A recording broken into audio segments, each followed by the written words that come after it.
तर बहिणींनो, सर्वात मोठी बातमी मी आता घेऊन आलेलो आहे. लाडक्या बहिणींसाठी आजची सर्वात मोठी बातमी आहे. तुमच्या खात्यामध्ये पैसे किती येणार आणि कधी येणार, त्याचबरोबर आता कागदपत्र पडताळणी अजूनही सुरू आहे.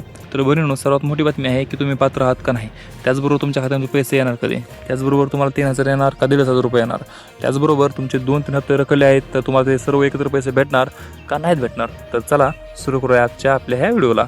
तर सर्वात महत्त्वाची बातमी आता आपण बघूया. तर बहिणींनो, कागदपत्र पडताळणी अजूनही सुरू आहे. म्हणजे कागदपत्रांची पडताळणी अजूनही सुरू आहे. म्हणजे कोण पात्र कोण अपात्र होणार हे देखील ह्याच्यामध्ये सिद्ध होणार आहे की तुम्ही पात्र होणार की अपात्र होणार. त्यामुळे सध्या कागदपत्र पडताळणी सुरू आहे.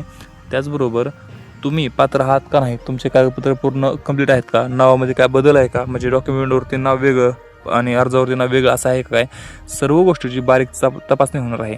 जर कोणाचीच माहिती चुकीची असेल, म्हणजे जर कोणाची माहिती जर चुकीची असेल तर बघा लिहिलेलं आहे इथे, बघा लिहिलेलं आहे, जर कोणाची माहिती चुकीची असेल, खाते बँक खाते आधारशी लिंक नसेल आणि किंवा अर्जामध्ये चुकीची माहिती दिली असेल तर पुढे लाभ बंद होऊ शकतो. म्हणून लगेच सर्व माहिती तपासा. म्हणजे बघा, जर कोणाची माहिती जी आहे ती चुकीची असेल, बँक खाते आधारशी लिंक नसेल किंवा अर्जामध्ये चुकीची माहिती दिली असेल तर तुमचा लाभ बंद होऊ शकतो, पूर्णपणे बंद होऊ शकतो. त्यामुळे कागदपत्रांची पडताळणी अजूनही सुरू आहे. त्यामुळे जर तुमचं असं काय असेल तर लगेचच तुम्ही तुमचे सर्व माहिती तपासा. त्यामध्ये काय नाव चुकीचं आहे का, माहिती चुकीची आहे का, बँक खाते आधारशी लिंक नसेल तर लिंक करून घ्या, अर्जामध्ये चुकीची माहिती असेल तर दुरुस्त करून घ्या आणि माहिती जर चुकली असेल कोणती तर लगेच दुरुस्त करा, त्याशिवाय पैसे येणार नाहीत. त्याचबरोबर आता बोलूया की तुम्हाला पैसे कधी येणार ह्या बातमीकडे. तर तुम्हाला पैसे येणार आहेत, पण किती, तर तुमचे मे महिन्याचा हप्ता रखडला असेल तर तुम्हाला 1,500 रुपये, एका महिन्याचा हप्ता रखडला असेल तर 1,500 रुपये, 2 महिन्याचा लाभ रखडला असेल तर तुम्हाला 3,000 रुपये आणि जर 3 महिन्याचा लाभ रखडला असेल तर तुम्हाला 4,500 रुपये. अशाप्रमाणे तुम्हाला पैसे येणार आहेत.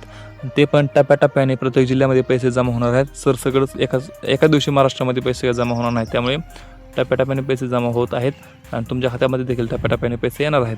त्याचबरोबर 10 ते 15 तारखेच्या दरम्यान तुमच्या खात्यामध्ये पैसे जमा होण्याची दाट शक्यता वर्तवली जात आहे. त्यामुळे तुम्हाला फक्त 5-6 दिवसाची कालावधीची वाट बघावी लागणार आहे.